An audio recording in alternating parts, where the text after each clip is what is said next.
Hi guys, എല്ലാവരും happy ആയിട്ടിരിക്കുന്നില്ലേ? ഇന്ന് എൻ്റെ ഇത്തയുടെ വീടിൻ്റെ പാലുകാച്ചൽ വ്ളോഗാണ്. ഫുൾ ഡീറ്റെയിൽഡ് വ്ളോഗൊന്നുമല്ല, അവിടെയും ഇവിടെയുമൊക്കെ ഉള്ളൊരു മിനി വ്ളോഗ്. അങ്ങനെ നമ്മൾ പാല് കാച്ചാനായിട്ടൊരു മോർണിംഗ് 5:15 എന്തോ ആയപ്പോൾ നമ്മൾ വന്നിട്ടുണ്ടായിരുന്നു. കറക്റ്റ് ടൈം എനിക്ക് ഓർമ്മയില്ല.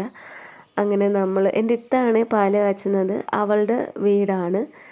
നമ്മുടെ ഇവിടെയൊക്കെ ഹൗസ് വാമിങ്ങിനാണ് പാല് കാച്ചൽ എന്ന് പറയുന്നത്. അങ്ങനെ നമ്മുടെ പാല് കാച്ചുന്ന ഒരു പരിപാടി നടന്നുകൊണ്ടിരിക്കുകയാണ്. എല്ലാവരും വെയിറ്റ് ചെയ്തതുകൊണ്ടാണോ എന്നറിയില്ല, പാല് പൊങ്ങി വരാനായിട്ട് കുറച്ചധികം ടൈം എടുത്തിട്ടുണ്ടായിരുന്നു കേട്ടോ. പാലിങ്ങനെ പൊങ്ങി പോകേണ്ടത് കൊണ്ട് നമ്മൾ രണ്ടാമത്തെ കിച്ചണിലായിരുന്നു കേട്ടോ പാല് കാച്ചിട്ടുണ്ടായിരുന്നത്.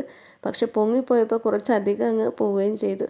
കുഴപ്പമില്ല, എല്ലാം നന്നായിട്ട് കഴിഞ്ഞു. അങ്ങനെ ഫൈനലി നമ്മുടെ എല്ലാവരും കുറച്ചായിട്ട് പാലൊക്കെ എല്ലാവരും കുടിച്ചിട്ടുണ്ടായിരുന്നു.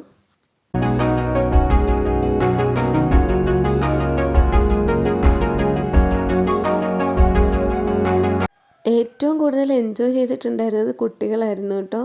അവർ കുറേ നാളുകൾക്ക് ശേഷം എല്ലാവരെയും കൂടെ ഒരുമിച്ച് കിട്ടിയതല്ലേ, അപ്പോൾ അതിൻ്റെ ഗ്ലിംസസൊക്കെ ഞാൻ കാണിച്ചു തരാവേ.